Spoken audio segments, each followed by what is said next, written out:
Hello everyone, welcome back to my YouTube channel. Bajaj Discover 125cc যে বাইকটি, এই বাইকটির একটা রিভিউ দিছিলাম অ্যান্ড এইটার ভালো এবং খারাপ দিকগুলো আজকে আলোচনা করব। বাট এই বাইকটা যে খারাপ দিকগুলো আছে, এইটা আসলে অনেক দিন থেকে এই বাইকটা দিয়ে খারাপ দিক, তারপর বাজাজ এই বাইকটা অনেক আপগ্রেড করার পরও তারা এই জিনিসটা চেঞ্জ করেনি। সো এই বিষয় নিয়ে আজকে একটু আলোচনা করবো। সো ফার্স্ট অফ অল আমরা যদি আসি এটার ভালো দিকের মধ্যে প্রথমত সেইটা হচ্ছে যে এইটার কালার গ্রাফিক্স। সো পুরা নিউলি ডিজাইন করা এই কালার গ্রাফিক্সটা, অ্যান্ড এটা 3D লোগো দেওয়া আছে, অ্যান্ড 3D লোগো অর্থাৎ বাজাজ ডিসকভার যে লেখাটা এটা 3D লোগো করে দিছে। অ্যান্ড তারপর যদি আমরা আসি, এইটার হচ্ছে সিট, এই সিটটা কিন্তু এইটাও নিউলি ডিজাইন করা।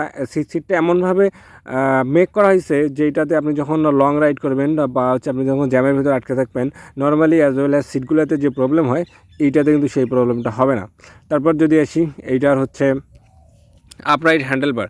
সো বাইকটার আপরাইট হ্যান্ডেলবারটি খুবই ভালো, অ্যান্ড বাইকটার টার্নিং রেডিয়েন্সটি কম হওয়ার কারণে আপনি বাইকটা খুব ইজিলি স্বল্প জায়গার মধ্যে বা কম স্পেসের মধ্যে বাইকটা কিন্তু আপনি ঘুরাইতে পারবেন।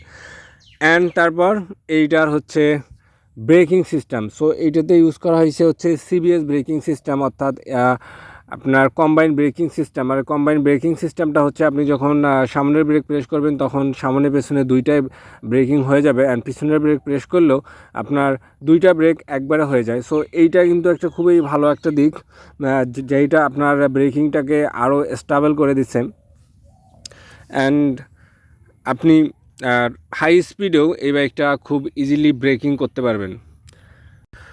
এরপর হচ্ছে বাইকটার হচ্ছে রিসেল ভ্যালু। আমরা অনেকেই বাইক কেনার পর থিঙ্কিং করি বা 6 মাস 1 বছর পর রাইড করার পর মনে করি যে আমরা যদি বাইকটা যদি সেল করতে চাই তাহলে আসলে এই বাইকটা রিসেল ভ্যালু কেমন। একটা কথা বলে রাখি, সেইটা হচ্ছে যে আপনারা লক্ষ্য করে দেখবেন যে বাজাজের এই ডিসকভার বাইকটির কিন্তু বিল কোয়ালিটির সঙ্গে রিসেল ভ্যালুটা কিন্তু অনেক ভালো। অর্থাৎ আপনি 1-2 বছর রাইড করার পরও এই বাইকটার কন্ডিশনটা, কালারটা সম্পূর্ণ নতুনের মতো থাকে, যার কারণে রিসেল ভ্যালুটা কিন্তু ভালো পাওয়া যায়। অ্যান্ড হচ্ছে এইটাতে আরেকটা যে টেকনোলজি ইউজ করা হচ্ছে সেটা হচ্ছে যে এটা হচ্ছে ডিআরএল ল্যাম্প ইউজ করা হয়েছে। আপনার হেডলাইটের দুই পাশে দুটো ডিআরএল ল্যাম্প ইউজ করা হয়েছে।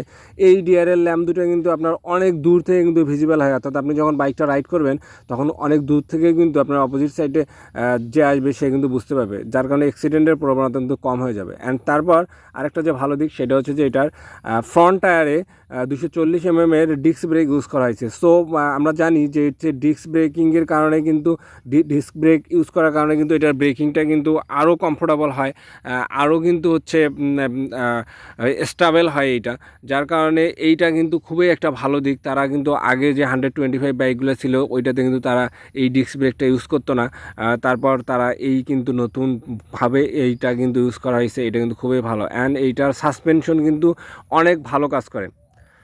সো এরপর যদি আসি সেটা হচ্ছে যে এইটাতে হচ্ছে ডিজিটাল একটি স্পিড মিটার ইউজ করা হয়েছে।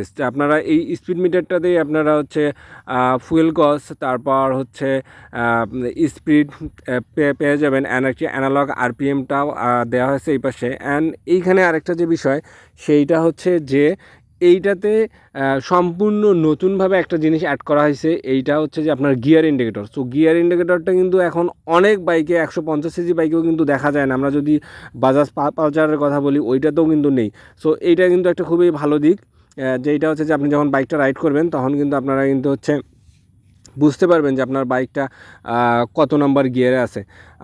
আর এইটা যে হচ্ছে আপরাইট হ্যান্ডেলবার, সো আপরাইট হ্যান্ডেলবারটি কিন্তু খুবই ভালো, যেইটা আপনাকে সিটি এবং হাইওয়েতে কিন্তু খুব ভালোভাবে কিন্তু এই বাইকটা মুভ করতে কিন্তু এটা কিন্তু হেল্প করে, এই হচ্ছে আপরাইট হ্যান্ডেলবারটা।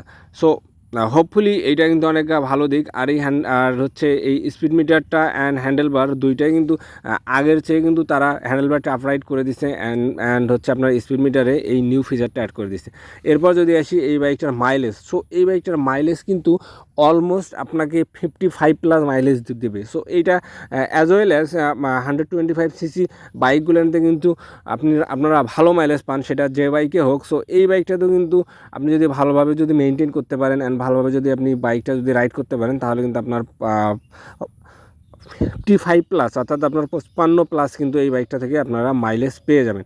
সো এইটা কিন্তু খুবই একটা ভালো দিক, অ্যাজ মাই ওপিনিয়ন, যে এই জিনিসটা কিন্তু তারা খুবই ভালো একটা কাজ করছে, যে এইটার মাইলেজটা কিন্তু তারা নর্মালি আপনি 110 বা 100 বাইকে যে মাইলেজটা দেয় তার চাই সেরকমই কিন্তু মাইলেজ পেয়ে যাবেন এটা। অ্যান্ড এরপর যদি আসি এই বাইকটার পিছনের টায়ার, সো পিছনের টায়ারটি আগে আমরা যে বাইকগুলো ইউজ করতাম অর্থাৎ ডিসকভারের যে আগে বাইকগুলো ছিল ওই বাইকটাতে কিন্তু পিছনের টায়ার ছিল হচ্ছে 80/100, কিন্তু তারা কিন্তু এটা আপগ্রেড করে কিন্তু এটা 90/100 করে দিছে। অ্যান্ড আরেকটা জিনিস ভালো করে দিছে সেটা হচ্ছে যে এটা কিন্তু তারা সিএটের টায়ার অ্যাড করে দিছে।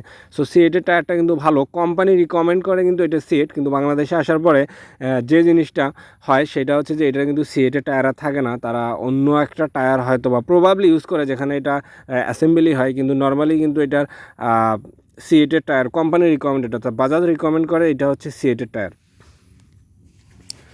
অ্যান্ড ফ্রন্ট টায়ারও তারা সেম, যে এটা হচ্ছে যে সিএটের টায়ার দেওয়ার কথা কিন্তু তারা সিএটের টায়ারটা দেয়নি। আই ডোন্ট নো যে কেন এই কাজটা করা হয়েছে বা এই কাজটা করা হয়, আমি কয়েকটা বাইকেই দেখলাম যে আসলে সেম প্রবলেম, কিন্তু নর্মালি কিন্তু সিএটের টায়ার কিন্তু দিয়ে দেয়। আর একটা বিষয় সেইটা হচ্ছে যে এইটার হচ্ছে ভালো একটা দিক, সেটা হচ্ছে যে এন্টি স্কিড ব্রেকিং সিস্টেম, যে বাজাজ রিকমেন্ড করে যে এটা এন্টি স্কিড ব্রেকিং, অর্থাৎ আপনি যখন ব্রেক করবেন হাই স্পিডে যদি আপনি ব্রেক করেন এই বাইকটা, সেটা হচ্ছে কিন্তু আপনার আর স্কিড করার পসিবিলিটি খুবই কিন্তু কম। এখন এরপর যদি আসি এই বাইকটার খারাপ দিক, সো এই বাইকটার খারাপ দিকের মধ্যে প্রথমত আমার যেটা মনে হয়েছে সেটা হচ্ছে যে এই বাইকটার 1 নম্বর খারাপ দিক হচ্ছে এটার চেইন। এটা চেন স্পকেটটা এত পরিমাণে প্যারা দেয়, সেটা হচ্ছে যে আপনার দেখা যাবে যে আপনি 15 দিন 20 দিন পর পর এই বাইকটার চেনটা লুজ হয়ে যায়। কিন্তু তাদের কিন্তু এই প্রবলেমটা কিন্তু অনেক আগে থেকেই, কিন্তু তারা এই চেনটা কিন্তু তারা চেঞ্জ করে নাই। সো আমার হোপসো যে এটা চেঞ্জ করলে ভালো হতো, কারণ হচ্ছে একটা নতুন যদি চেন দিয়ে দিত তাহলে কিন্তু এই প্রবলেমটা হতো না, কারণ এই চেনটা ঢাকা থাকে, তার কারণে আপনি এই চেনটা নর্মালি পরিষ্কার করতে পারবেন না অ্যান্ড খুবই প্যারা হয়ে যাবে কিন্তু এই বাইকটা। সো এইটা একটা খারাপ দাব। অ্যান্ড আর একটা খারাপ দিক আছে সেটা হচ্ছে যে এই বাইকটার প্রাইস অলমোস্ট 1,44,000 বা 1,43,000, অফারের কারণে কম বেশি হতে পারে, বাট এইটা কিন্তু একদম ওভার প্রাইস হয়ে গেছে, কারণ এই বাইকটার প্রাইস 1,40,000 হলে ভালো হতো। অ্যান্ড থার্ড যে খারাপ দিকটা আছে সেইটা হচ্ছে যে এটার হচ্ছে halogen headlamp. So halogen headlamp হওয়ার কারণে এই বাইকটা কিন্তু রাতের বেলাতে একটু প্রবলেম হয়। সো হোপসো যে এটা চেঞ্জ করে যদি একটা এলইডি দিয়ে দিত তাহলে ভালো হতো, অ্যান্ড বাজেট অনুযায়ী কিন্তু এইটা দেওয়া উচিত ছিল। সো এই ছিল হচ্ছে এই বাইকটার ভালো এবং খারাপ দিক, যে আই হোপ যে আপনারা বুঝতে পারছেন যে এই বাইকটা ভালো এবং খারাপ দিকটা, অ্যান্ড কেনার আগে অবশ্যই এই জিনিসগুলো দেখবেন। আর একটা কথা সেটা হচ্ছে যে ভিডিওটি যদি ভালো লেগে থাকে অবশ্যই লাইক কমেন্ট অ্যান্ড চ্যানেলটিকে সাবস্ক্রাইব করবেন। So thank you watching my videos.